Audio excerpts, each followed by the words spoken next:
You sure about that? You sure about that? I do have that sound. Yeah, of course you do. You should have that. Of course you should have that. We're going to hop right into this little special bonus episode 463 of the Pass Control Podcast, where Dom and I are going to chat a little bit about our time so far with Assassin's Creed Shadows. Mike and Todd haven't had a chance to play it yet, but we will talk a little bit first about some overall Assassin's Creed series stuff before we get into Shadows. But before we do that, welcome everyone to the Pass Control Podcast, a show where a couple of best friends talk about the latest in video games and nerd culture. Sometimes we have guests, sometimes we talk about Assassin's Creed too much. Either way, we have a new episode for you each and every week. As always, I'm your host, Brenden and joining me on this lovely Saturday evening is the anime senpai himself, Mr. Michael Desir. Mike, how you doing tonight? I picked the hammer for my weapon. Okay. Also, that was good. I love it. That's so good. Also joining us, of course, is the the cyberpunk guy, Todd Gary. I went with longsword. Can we put cyberpunk guy as a shirt too? Yeah, cyberpunk guy can be a shirt too. And rounding us out, of course, is the Disney daddy himself, Mr. Dominic Forty. Dom, how are you doing? I picked the flute. There we go. We're a real well-rounded. We got this monster hunting team. I don't get the bit because we're talking about Assassin's Creed, but I appreciate the commitment. Whatever. Okay. Anyways, we had a great episode for tonight. We're going to chat briefly about Assassin's Creed Shadows and our time with that so far. It's a long game, and we didn't have a long time to play it, so we haven't been able to finish it yet. So we're not going to fully review it here, and we're also not going to really talk about the story too much, just to avoid any spoiler situations. So we'll be very, very general with the story talk, so you don't need to worry too much about any spoilers in this episode. So if you were worried about that, now you know. You don't have to be too afraid to listen through this if you just want to hear our sort of initial thoughts on the game itself. But before we hop into that, a couple of quick housekeeping things. This episode, of course, sponsored by our good friends at Goodnight Fatty, if you're in the Salem, Massachusetts area, or the North Shore of Massachusetts on a Friday, Saturday, Sunday evening. You want yourself something hot, something sweet, something tasty, something fresh out of the oven.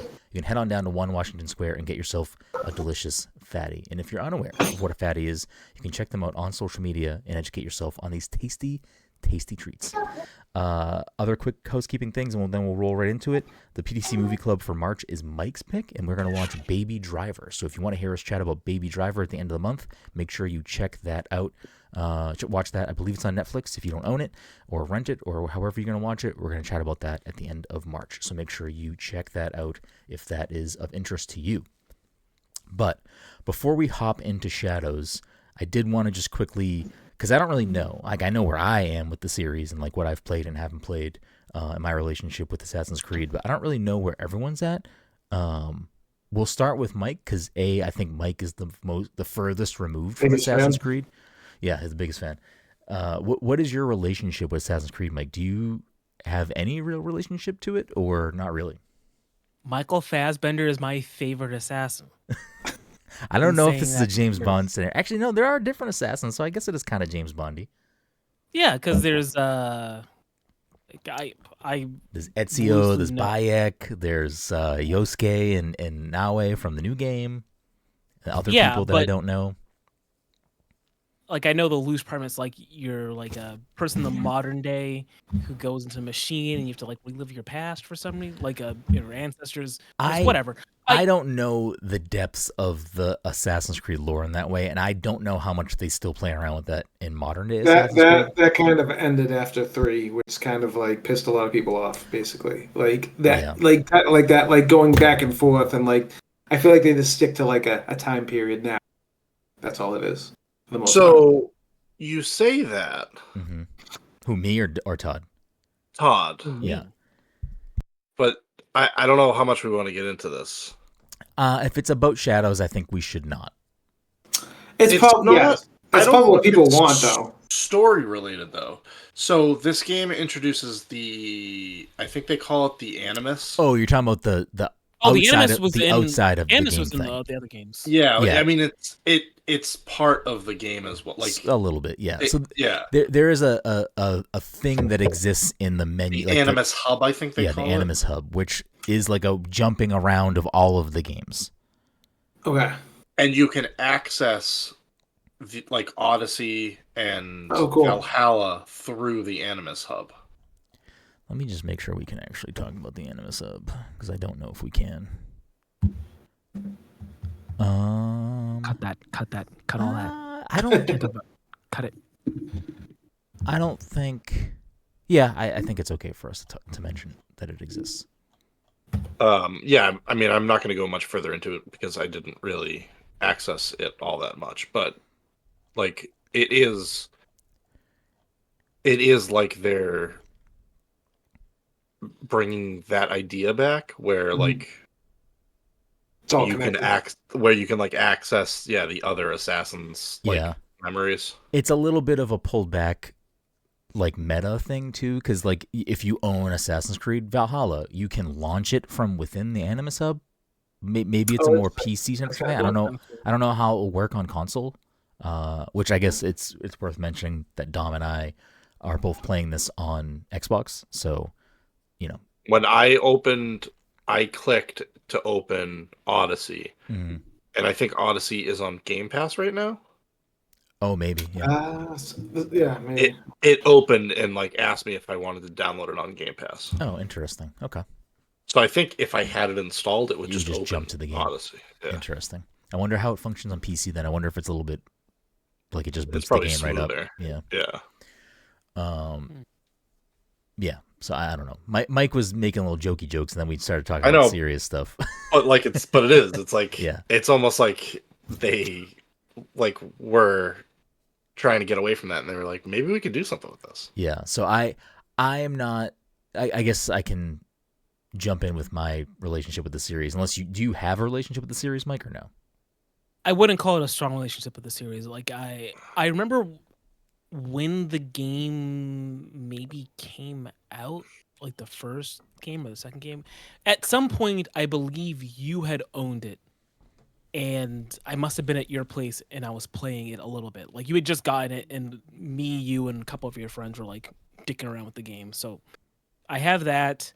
That's a crazy memory pull, because I don't think I remember that. Where was I living at the time? Were you there? I think Peter had it. So you may be thinking of that. No, because I remember specifically it was me playing it, really? and I think Julian was playing it too. Oh, okay. Okay. It was very odd. It was something about that experience was just stuck in my head. I think it was like a case of you had gotten it, but for some reason me and Julian were playing the game for you. I don't think you were interested in the game. I don't know exactly what happened. So I have that. You are correct. I do own it on the Vita because when I bought my Vita, it came with the game. I knew it. I knew you had the Vita game for some reason. I think I started it, but I don't think I really played it. I don't know. I can't remember, and I can't validate anything now because I fucking broke the memory card. And then I also played a little bit, I think, of Odyssey because it came. I was like testing Google Stadia. I knew it. I think Stadia came with, like, when they're doing the beta of Stadia, they gave you a copy of Odyssey to play through. And if you got to a certain point, I think maybe you could transfer progress when Stadia actually launched. I don't know what happened with that. I didn't get very far in that either. Okay. You think you're... And he has the hoodie. He does have the hoodie. And I do have the hoodie, because I just thought it was a cool hoodie. Okay. Mike's a big Assassin's but it is part of your relationship. Yeah. Yes. 100%. Mine is a weird one. I don't remember this anecdote that you said. I definitely don't think it's because I wasn't interested in the game, because if it was... I don't think you weren't interested in the game as so much as like whatever was going on that night. You guys were just playing. We were just playing it, and you were not. Because that was the era of Assassin's Creed where I was the most interested. And then I dropped out for a while. So basically, I had AC2. I don't know if I ever had Brotherhood. So I was Revelations, the one with the multiplayer. I think so. There was a couple that had multiplayer. Todd definitely made me buy that for multiplayer. Man. I fucking love that multiplayer. Damn, I miss it. I would kill for that. AC2 was probably just the time that I was the biggest into the series, just because, I don't know, I think it was one of the, early open world games that was on console that kind of stuck with me. And like I don't think I ended up getting every achievement, but I almost 100% of that game. I think the only achievement, or one of the only achievements I don't have, is like, I think you had to find pigeons, and there was like no way of tracking which pigeons you did or didn't have. And I had most of them, but it was like, it would have essentially had me be like, oh, let me open a guide and just go to every spot where a pigeon is until I find the ones I don't have. It's like the flags in the first game. It's the same thing, yeah. So AC2 was like my jam for a while. I never really stuck with anything after that. 3 was the one in Massachusetts, I think, right? Yep. And that seemed like an easy layup for me to want to be interested, and I bought that game and I barely touched it, bounced right off of it. Black Flag I never played. I'm pretty sure everything after that I never played. I never played Rogue, Unity, Syndicate. I didn't play Origins. I didn't play Odyssey. I bought Valhalla because it was one of the few Series X like launch games that took advantage of the Series X. Played a little bit of it and just bounced right off of it. That's what Black Flag was too. Black Flag came out with Xbox One. Okay. And like there was nothing to play really except for like, Rise, Son of Rome, and that was the game. Yeah. And then Mirage, I didn't play, and then Shadows where we're at now, which I'm obviously currently playing. We can get into that in a bit. But what about you, Todd? Any strong feelings on the series or? Yeah, I've always been kind of like hot and cold with it, I think for the most part. I remember like there was such a huge like hype up of Assassin's Creed 1, like because I used to follow gaming media so much back then, and like I was watching, it was like leading years into that, and then fine, but like I remember the get me or the gameplay loop, and then 2 is the one everyone loved, and 2, but like ironically I'm the weirdo that likes 3, and there's like really like no like high climbing, like you're like it's all small buildings, it's like there's not like a lot of like you're climbing and running all over the place. But I did love being on like the like Minuteman battlefield, running across as like you're after the other side, the British and everything. That stuff was cool. Yeah, and then Revelations, the multiplayer. Like, I wish you guys played this multiplayer. I know Brenden played a little bit. I don't know if Brenden liked it or not, but like you could just basically you're all like an assassin's character, like your own like you look a certain way. There were certain things you could do. You could press a button to make you look like one of the NPCs. And your job was to like hunt 1 to 2 people in this room of like 8 people, or I can't remember how many people were in it. So basically, you could just like disguise yourself as other people, stay still, and if one of the people walk by, you come up, stab them real quick. But I was obsessed with that multiplayer, and I'm sad it was short lived. And then I played all the Origins, all that stuff, and I played Mirage recently, which was pretty good. It was like a old school return to formula, but yeah, I'm excited for Shadows. Shadows, yeah. Yeah. What about you, Dom? Any relationship with the series prior to Shadows, or? I'm pretty sure that I bought, I don't know, most of the games, and probably started half of them, and like I don't know that I finished any Assassin's Creed game. I don't know if I ever played all the way through them. They're definitely games that interest me. It's such a true statement though, because I've probably only finished 2 out of all the ones I played. Yeah. I loved playing Prince of Persia as a kid, and I feel like these games have that feel, like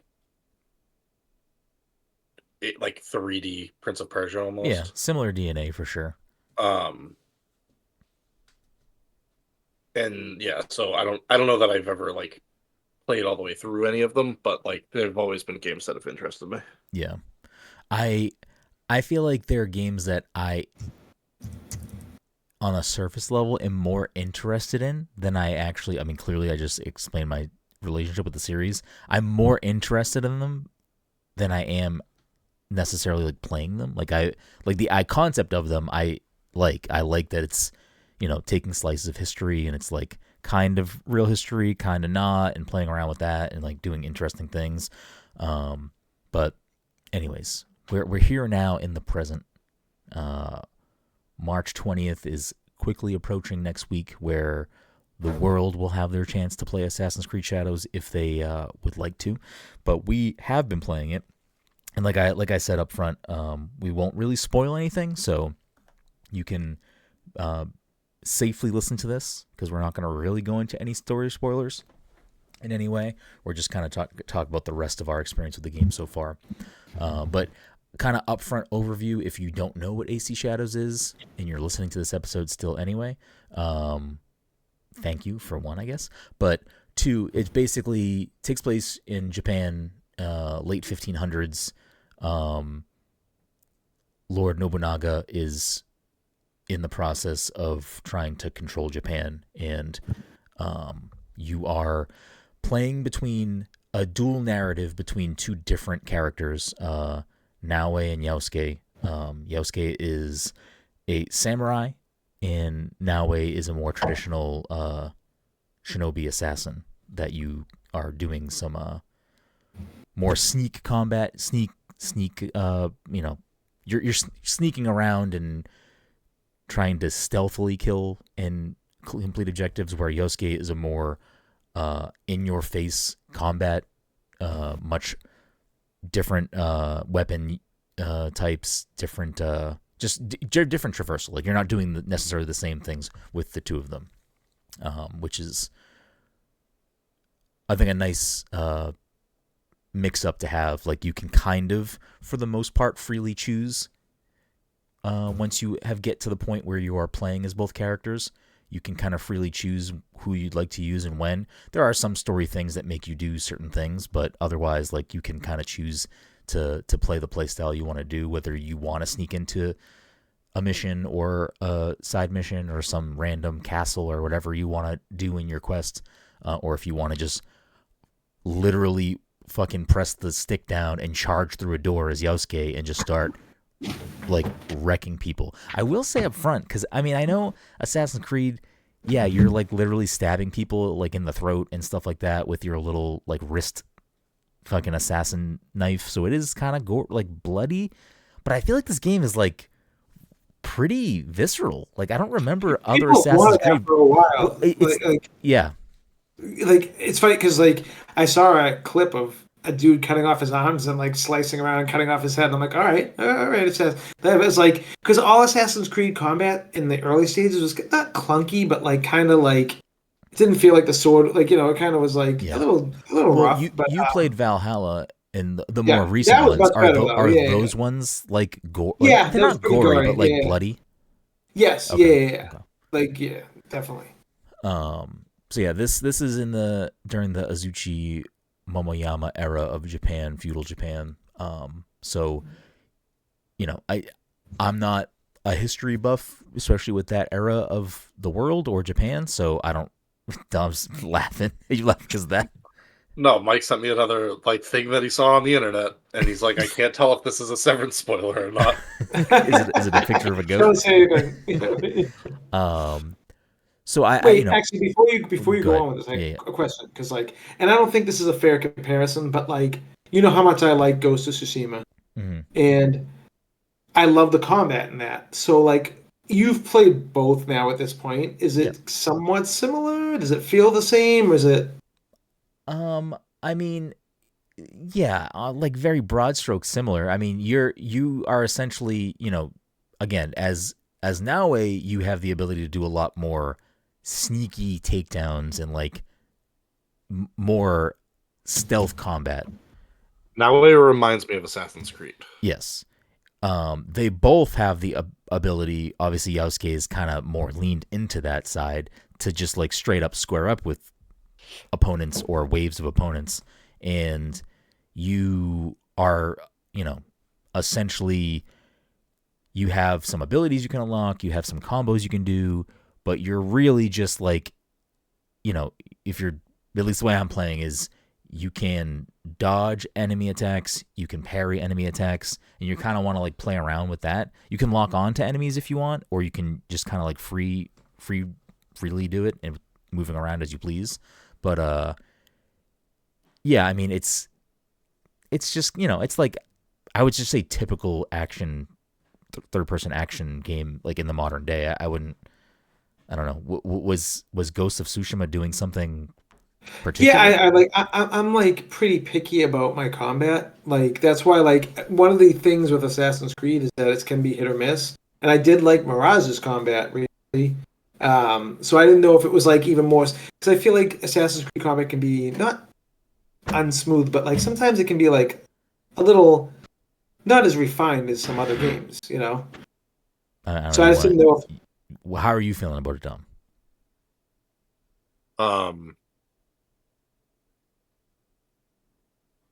I have no problem with it. I am does, playing. does the combat wow you is more my question, not like like I don't know. Now it feels very Assassin's Creed to me. I yeah. haven't really used Yasuke I mean all that that's much. So. yeah I was gonna say because that's the one I want to use the most. Yeah, So I like mean, I feel like wowing me isn't necessarily the thing that I'm looking for or expecting, because I wouldn't like describe it Yeah, that way. I don't know that I'm playing Assassin's Creed for the combat. which has kind of been the problem with I Yeah, but I don't. think But I can say, I mean, with my time with the game so far, I don't think the combat's bad. I don't think it's shallow. I mean, it's not. I wouldn't say it's like super deep, but I think it's doing its purpose. I mean, again, Yeah. you have options. You can choose to get into conflict, or you can be a little more discreet about it. I mean, again, there are certain scenarios where you do have to do things, or you have to play as certain characters that have to make you play a certain way.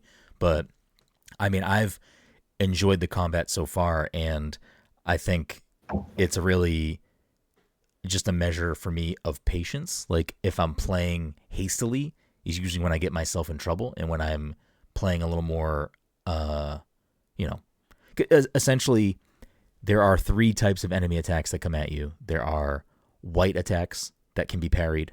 There are blue attacks that can be parried, but signify that they're going to do a flurry of attacks. So it's not going to just be one swing at you. It's going to be multiple attacks when it's blue. And then there are red attacks, which are not parryable. So those you have to dodge. So it's really just like, that dance with your opponent of when you should attack, because they can obviously block and parry you, when you should be, trying to correctly defend against what they're doing, whether it's a parry attack or a dodge attack, or you can obviously just dodge anyway to get out of the way. But if you correctly dodge or correctly parry, you'll stagger them a little bit. So it'll allow you to like get some extra hits into them. It, I think, might also, depending on like certain attributes you have equipped, it might allow you to do a little extra damage to their armor if they're staggered. So like you definitely can just get in there and press buttons and dive around and probably still have a good time and do whatever. But I think it also rewards you for being patient and, fighting within the bounds of the combat system that they have in the game. I'm enjoying the combat. I wouldn't say it's like the combat in this game is so good, this is like the reason to play it. Like that's not how I would describe the combat in the game. But I don't think it's bad. I will say, which I think is a strength for. I mean, we did set up the episode a little bit with our history with the series, which I think partially was just to open up the conversation, but I think also to lend the listener who's listening or watching this right now to understand like and it's going to be similar for Dom, but our opinion on the game is going to be, our opinion, but also based off of our experience with the series, where it's like, if you're somebody who's played every Assassin's Creed game and you're expecting a certain thing, then you may have different expectations or feelings about certain aspects of the game that we might not share because we don't have that same shared played experience. So for me, as someone who doesn't typically like stealth games at all, or just stealth moments in games, I'm surprised how much I'm just loving running around as Naue, playing stealthily and like hiding and attacking and like playing the game that way, because normally I don't like games that are played that way or give you the option. I don't normally play that way. And granted, sometimes I'm running around as Naue doing silly stuff too, but I am also enjoying like climbing around, parkouring, like using the grappling hook to swing up to a rooftop and like doing that type of stuff to just kind of play with those mechanics. I'm enjoying it a lot. You said you've been playing as Naue a lot, Dom. Is that because you're enjoying playing the stealth side of the game? Yeah, I don't know. When I think of Assassin's Creed, that's what I think of. Like, yeah, exactly. Climbing on rooftops, like staying out of sight, like jumping down into the haystack and like popping out when somebody walks by, like that. Like that's You know what I what it think of was? when I think of Assassin's Is Creed. that Valhalla was heavy, like straight up combat. Like it wasn't like you weren't even like doing that kind of stuff in that game at all. Yeah, so you can at least, to the point that I'm at in the game, you can for the most part freely choose to play how you want to play, and if you want to lean into the stealth side of things, the good news is, at least from my experience so far, you can pretty much do that if that's how you want to play the game. So it seems like Yasuke is going to be the Valhalla kind of side of things, the Mirage side of things, the other one. Yeah, maybe. I mean, Yasuke is just what Yasuke is. He's a samurai. Like, he's a large dude who can absolutely just fuck shit up. And I will say, like, because there will be moments where you'll get, like, you can choose to, when you have the ability to play who you want to play, you can kind of, as you wish, choose to switch back and forth. But you'll hit certain missions and certain story beats that will essentially, like, you'll get to a point in this cutscene that will be like, one of you needs to go out there and do this thing or deal with this thing. Who's going out there? And normally I'm picking Naue, but in a recent one that I just did, because it was like, I'm pretty sure I'm walking out into like a huge fight right now, I was like, I'm going out there as Yasuke, and I'm just slashing dudes up. And one of his abilities is like, you hold the trigger and press Y or triangle if you're on PlayStation, and you like dash forward and just like slice through it's just like, I don't know. Cool. And he can, one of his other abilities is literally to just fucking kick you in the chest and like launch you. That's what I saw. It looks great. Like, yeah. he's so strong. Like, it's nice to have that option of like, sometimes I just wanna kind of just get in there and, knuckle down and get in these dudes' faces. Yeah. I will say, I don't know if you share any of this opinion, Dom, but I really like how the game's like story and cinematics are laid out. Like, it feels very cinematic. Like, it feels very it feels like you're playing a story. Yeah, like it is like the shot scene, like the shot angle, like everything about how it is being presented to you seems very movie-esque, and I'm appreciating it. And you have like influence on how the story plays out too, which I wasn't expecting going in. Yeah, I didn't think it was gonna have like the like the dialogue options and like characters obviously react on how you like answer like certain like prompts. Yeah, and there are, it seems like, at least at the bare minimum, like there are some form of like, I don't know how overall story impacting they are, but there are choices you make that do impact things and change outcomes of scenarios that are actively going on. There was an option at the beginning of the game, I don't know if you caught this, to play canon mode. No, so I didn't turn canon mode. Yeah, neither did I. I turned there's also an option for you to have the closed caption tell you how people are feeling. Oh, I might have missed that. I might turn that on. I shut closed caption off on everything. Like, I hate when it's on any game. Oh, I have it on everything. I have it on everything we watch, everything we play. Yeah. Oh, really? Watch too? I mean, it started as a thing because it's helpful for Jen with her. Okay. Yeah, that makes sense. Yeah. I didn't so know we if just it was have it on for everything. like, so I'm just used to it being on for everything. Yeah. But yeah, for this game in particular, just like when you get into one of those like dialogue options, it's like it like tells you like, all right, this guy is like feeling agitated, like maybe I should answer this particular way. Interesting. I must have missed that option. That's interesting. I like that.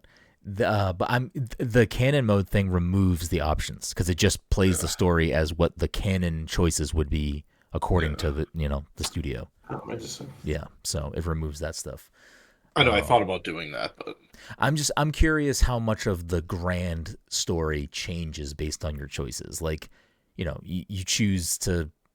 I don't know. I don't want to get into like any choice spoiler, I guess, but probably not much if there's a canon mode. There probably is. It's like if you get lucky, I guess. No, I mean some of the choices that I've come across have literally been whether or not to kill somebody. And maybe if you choose to kill them, maybe they still don't die anyway. Maybe like something else happens with the choice. But there are options that are more like would have potential severe outcomes.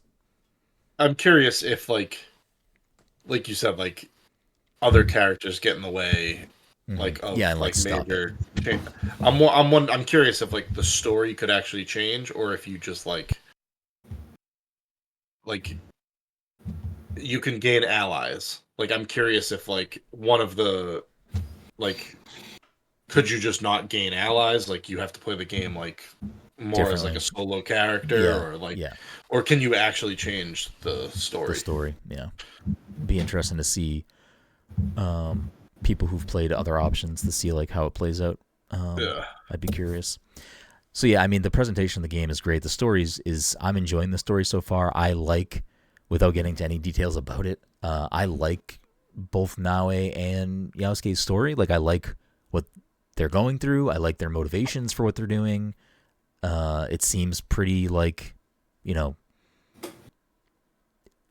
the things that they are trying to do and accomplish seem authentic to like what who those people are and what they've lived through and what they're living through. So I'm intrigued by the story, and I'm like excited to get to the end of it because I am looking forward to how some of these things continue to shake out. And granted, it's loosely based on history, so if you are familiar with that history, you might have an idea of where things are going. Maybe it subverts that because again, it is taking some liberties with that era of history. But without going too far into it to reveal like story beats, the scene that like sets Naue up on her like path, like when they all like ride up, that was fucking real good.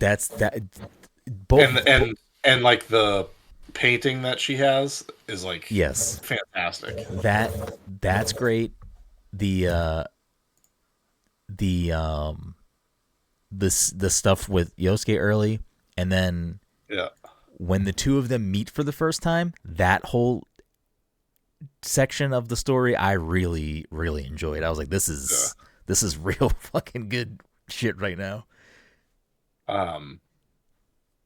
And I'm like not playing on, like I'm in the process of moving right now, so the TV that I'm playing on isn't like the best TV in the world. Yeah. But like the game visually is like pretty outstanding too. It's kind of like getting on top of one of the perches and like looking around, like it's pretty phenomenal. Yeah, it is a gorgeous game. Like there are some times where it's a little, there's like some whatever silly stuff or stuff that like whatever, but overall the game is like visually stunning. Like it is, because I've been playing it mostly up here on my monitor, which is a 4K monitor, so it's I have good screen to play it on. Today I was playing a lot of it downstairs in my living room on a much larger 4K TV, and I was like, this game feels like ridiculous. It's built for like a big 4K, like it is like movie experience kind of. It is so dense. Like the world there is like so dense and vibrant. Like there's so much foliage, there's so much going on, and it doesn't just seem like blobs of color. Like it's like very detailed. Like so many trees, so many leaves blowing in the wind. There's a season mechanic in the game that like changes the seasons as you're playing, so it will go from spring to summer to fall to winter, and it will keep rotating through. And like everything's so vibrant and lush when the colors change in the fall, and it's just like pinks and reds and green. It's just like everything about it is like so mesmerizing. It's very, very, very attractive game. Like it is very. The other thing is stunning. Like the map is enormous. Yep. And it doesn't feel empty. Yeah, it really does. Like I feel like some games, like it's an open world, and you could ride on your horse for like a couple minutes, and like you're not encountering anything. But there's like people walking around. There's like encampments that you pass by. Like it feels like the world is lived in. there's definitely like you can kind of move from point A to point B if you're trying to like push through things, but it's like the second you veer off and it's like, oh, there's a castle over here that I can just go in here and like kill 3 fucking daimyo to get the secret chest that's in there. It's like, oh, I just got this dope armor set. It's like those things being there and out there, it's like I'm spending so much time like trying not to stop at everything because I'm like, oh, I know I can probably go get a nice new piece of armor or a new weapon if I go in here and do this real quick. And it's always like been fun to like stumble upon those things. That's my downfall with these games because I fucking do that and then I'm like, it's like 40 hours deep and I'm like, fuck, I haven't gotten anywhere. I was doing a mission earlier and like a question mark popped up and it was like on my path and I was like, all right, let me see what this is. And then I like got to it and it was like location found, like the path of good fortune or something. And I was like, all right, well, I'm definitely doing this. Like, yeah, right. let's see what this is. Mm-hmm. But yeah, like you said, the map is massive. Like I'm a good chunk through the game and I still haven't been to a few parts of the fucking country. So I'm like, I still feel like I have a lot to go. But yeah, I think it's so far just like a really solid game. Like I think that, you know, it's gorgeous, like we've been saying. I'm really enjoying the story. I'm really enjoying the story presentation. I think the voice acting is great. I'm actually the characters are really good too. Yeah, the characters are all great. We said a little bit about that, but yeah, like voice acting lends to that. The characters like feel like real. Yeah, like they're all like honestly, everyone for the most part is great, but like now and Yasuke specifically are like very, very well acted. Like they're very good characters. There's also an option which I'm not playing on, and I'm kind of curious. You should be able to change it. I think I would imagine, as you please. I might turn it on for a little bit and just see how it is. You can play in immersive mode, which basically will. So I mean, like broad strokes, not really spoiler specific story stuff, but you know, part of the thing that's going on in this era of Japan is there are Portuguese missionaries that are also coming to Japan for a number of reasons. So there's like Portuguese dialogue, there's Japanese dialogue. If you play in immersive mode, I believe like it is spoken in Portuguese and spoken in Japanese when people would be actually speaking those languages. So I'm curious. I kind of want to throw that on for a little bit and just see how that enhances the experience, because I think it would like actually kind of push it a little bit more forward for me, because Like a Dragon Infinite Wealth had a similar thing, because there was a few different languages that were like would have been what the characters were speaking in the game. So there was also that option to like turn that on so that people would be speaking the language that they would be speaking in the scenes. And at least in that game, there was like some context to that, because it might be like, oh, this person is speaking Japanese because they know the other people near them don't know Japanese. So it like enhances the scene to know that like they are speaking openly, but also sort of privately in front of them because they know they can't understand them. I'm assuming that there might be some similar scenes in this game where there might be people speaking Japanese or Portuguese knowing that someone else can't actually understand them. Yeah, I don't know. I'm really enjoying my time with the game so far. I think that for me, you know, unless the end of the game falls flat for me, I think this is, you know, going to be a solid game for me this year. I think it's going to, you know, end up getting a solid, potentially solid review score from us when we get to that point. But I will say it's kind of getting me a little like, oh, maybe I should play another Assassin's Creed after this. Like, I feel like it's giving me like reinvigorated on like the series a little bit. Like, I'm like, oh, maybe I should play what people are saying is like, oh, I think Origins is a game that I would like. Yeah, probably. This game is probably great for you because you've been so that I'd probably, if like this is my first time Assassin's Creed, you're probably getting like the best of what they have to offer right now. Yeah. They've had You're all their in and out a lot. I don't know. Oh, I am. Is that happening for anyone else? Yeah. Okay. Yeah, I don't want to say anything.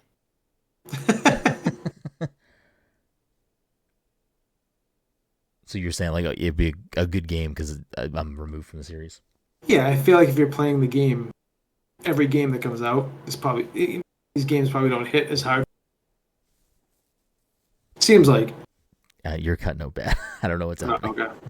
I feel like what Todd's saying is like the last two games have been like a little bit of a break from Assassin's Creed, and this is like giving you like Assassin's Creed and some of like what the more recent games have been giving you. Yeah. I'm not even the most recent games, because Mirage went back to Assassin's Creed style. Roots, yeah. So we'll see. I mean, that's few. That's a ways out because there's other things that we're gonna need to play and stuff. But I think that it might bump an older Assassin's Creed up my backlog if this game holds for as good as it's feeling for me right now. Yeah, I mean, I think that's kind of all I want to say about it for now. I mean, we'll definitely without talk getting about too much more into story. Because the story stuff is really interesting, and it'd be great to talk about, and we'll talk about it at a later time when the game's been out and more people have had a chance to check it out, and we can do a proper kind of chat about that. I know a few other folks who are playing Assassin's Creed, so maybe we get a couple of pals on, and we can talk about the story in a more broad, a less broad way, and a more direct way.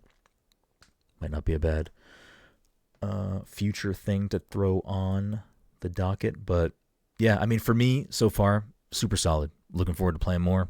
Gonna be trying to finish it up this weekend. Looking forward to seeing where the story goes. So yeah, Mike, are you sold? Are you gonna pick up AC Shadows? Yeah, you know it, man. I'm gonna pick it up. I'm gonna play the game that I imagine you guys have been describing for the last 45 minutes. Mm-hmm.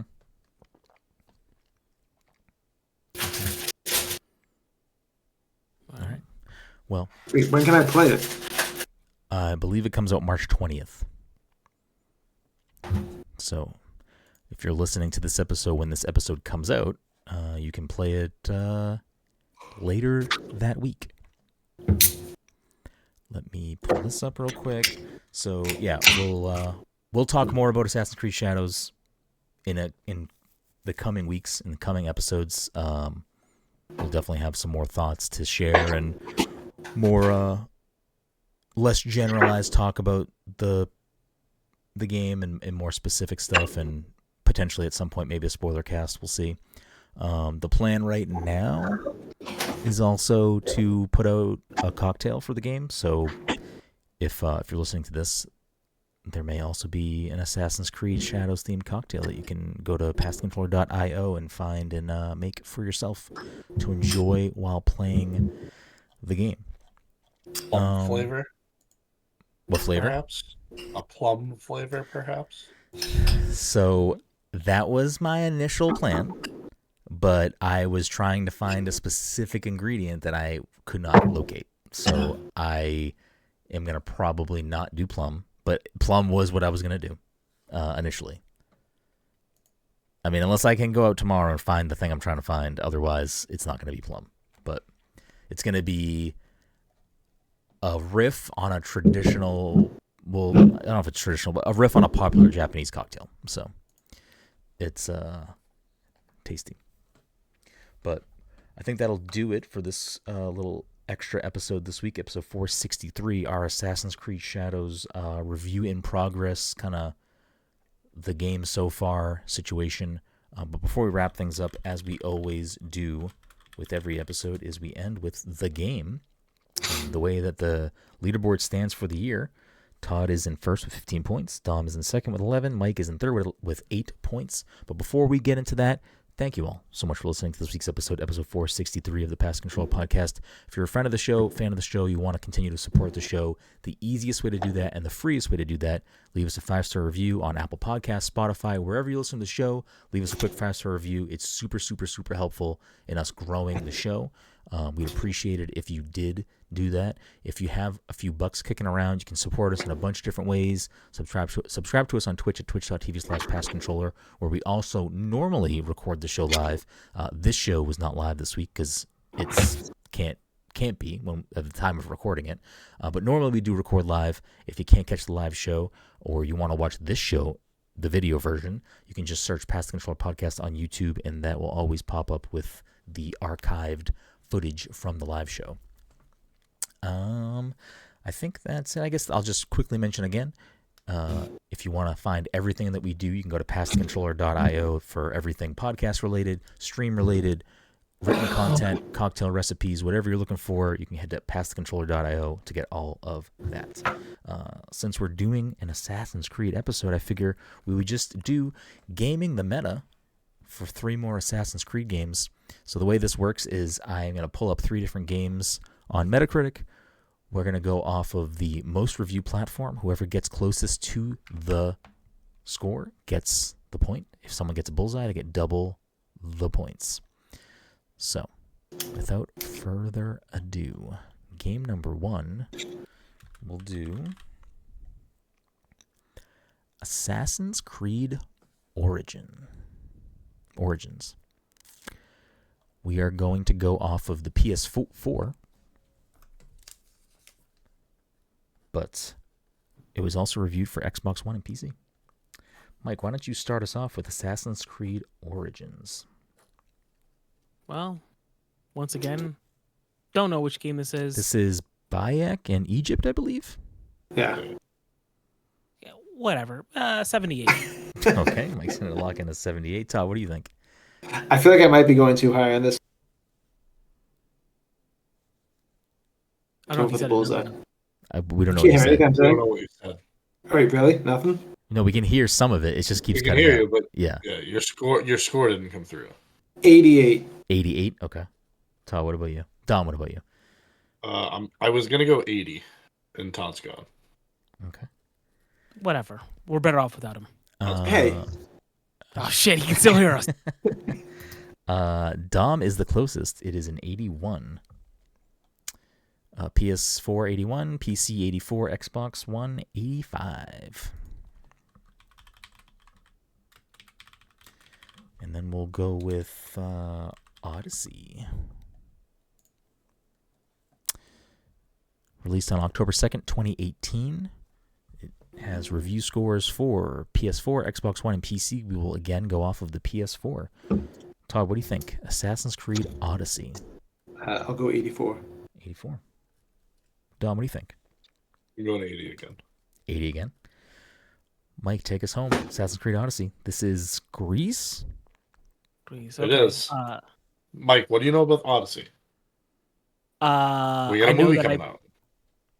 I know that's true. That's true. Based off of the Odyssey, which of course is based off of the film "Oh Brother, Where Art Thou?" So I'm going to say, did I have a logic to this? I don't think I did. 87. 87. Okay. Oh, I did have a logic. The logic was maybe people confuse it with Super Mario Odyssey. Oh, Odyssey. Yes, see. The PC had an 86. If that was the one, Mike, you would have been closest. I would have been. Xbox One had an 87. Mike, if that was the one, you would have had a bullseye. I said 87? Oh, yeah. I'm checked out. PS4, 83. So Todd is the closest with 84. Thanks, Mike. I'm doing it for you, man. I think you need to win this year. And then instead of ending on Valhalla, which is what I was initially going to do, we are instead going to...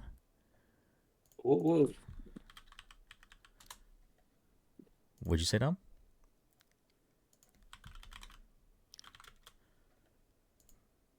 Dom say something?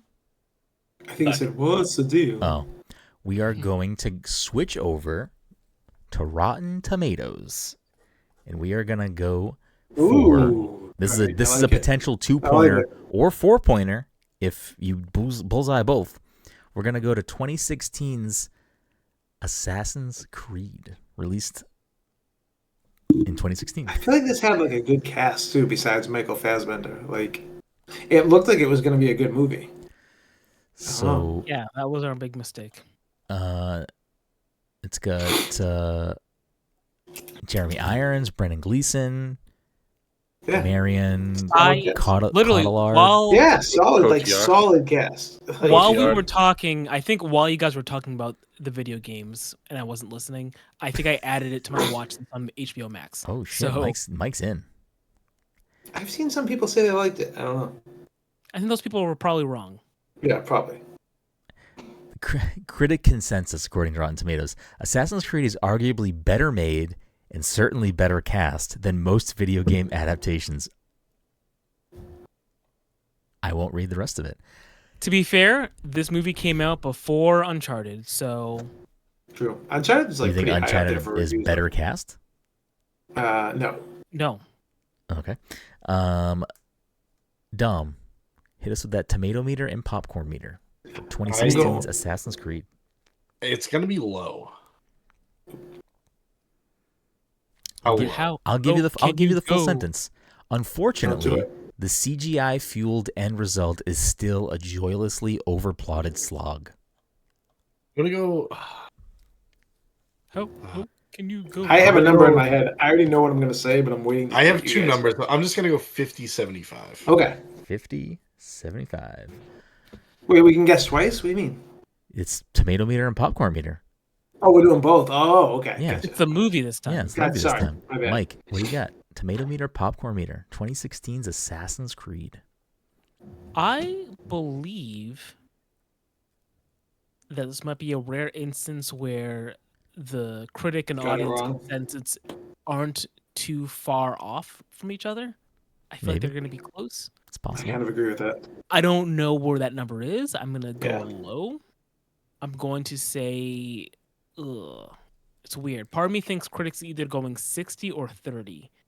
30 in those ranges. Yeah. But I'm going to go with, you know what? I think it probably was bad. I'm gonna go 34 for critic. Mike, fuck you, because my pick's gonna ruin everything for you. But go ahead. It's whatever. And then for audience, boy, that's kind of low even for like an audience to pick something like that. I'm gonna go 40 for audience. 40? Mike, fuck you. Okay, Mike 40. Just came so close to what I was gonna go because I was gonna go 38-40. So I'm gonna still stick. No, I'm still sticking with 38, but I'm going to go 38-45. 38-45. Well, what I will say is the inside baseball of it all. We recorded 2 episodes tonight because we had to record this one offline for Assassin's Creed. The previous episode that we just recorded was up and down, a Michael Desir episode. He kind of steered the ship. A lot of topics revolved around his interests, and he didn't get all the points, but he got a 2-pointer, a pretty remarkable 2-pointer. And what I'll say right now is, though you didn't get a bullseye, Mike, you did just pick up 2 more goddamn points because with Mike's 34-40, the tomato meter is, Todd, you should have went with 40 because you would have been tied. The tomato meter was a 19%. And the popcorn meter is a 42. So Mike is closest on both counts, giving Mike. Man, Mike, I was hoping you were going to go 60. Because when you said 60, I was like, I was thinking it, but then I thought, Mike, you know what? I think they really didn't like this movie. I think they really thought it was bad. I just figured the actors were like good enough that people would be like, all right, well, at least we can't. Right. We gotta give these actors at least a 40. Right. Fassbender keeps making some wild choices with his. The Snowman was really low too, right? Yeah, Snowman was really low. Wait, I thought it was called Hot Frosty. you're getting your Snowman cinematic universe confused. Okay. So that'll end the week with Mike picking up some ground this week. He's still in third, but got 10 big boy points. Dom in second with 12, and Todd in first with 16. How bad is Snowman? Snowman is single digits. Oof. 7. Oh, I forgot 7, about that movie. 19. Oh boy. I want to see that movie originally too. Yes, please. You get 2 more picks for the year, Mike. So you already got your 2 picks: Assassin's Creed and then Snowman. Ooh, it's bad and it's a horror film, right? Oh, it's a I think it's like a thriller. Yeah, thriller mystery. I think he's a detective. That would be like double. Brendan would hate it. And if it's a 3-hour movie, oof. Great. We'll do the director's cut. Can't wait. Anyways, it's just as but you're putting together a Snowman for like 45 minutes for this special. It is a 2.5-hour movie. Oh my goodness. Yeah, and I'm like, I looked at the director and he's done nothing besides this. So this might be a pick. Oh boy. Yeah, lock me in for whatever. Oh, it's got Rebecca Ferguson too. So all right, we're gonna end this before you say things you don't mean about picking these movies, Mike. You don't mean it, right? Please don't mean it. 463 Assassin's Creed Shadows review in progress. Early thoughts. We appreciate you. We will see you next time.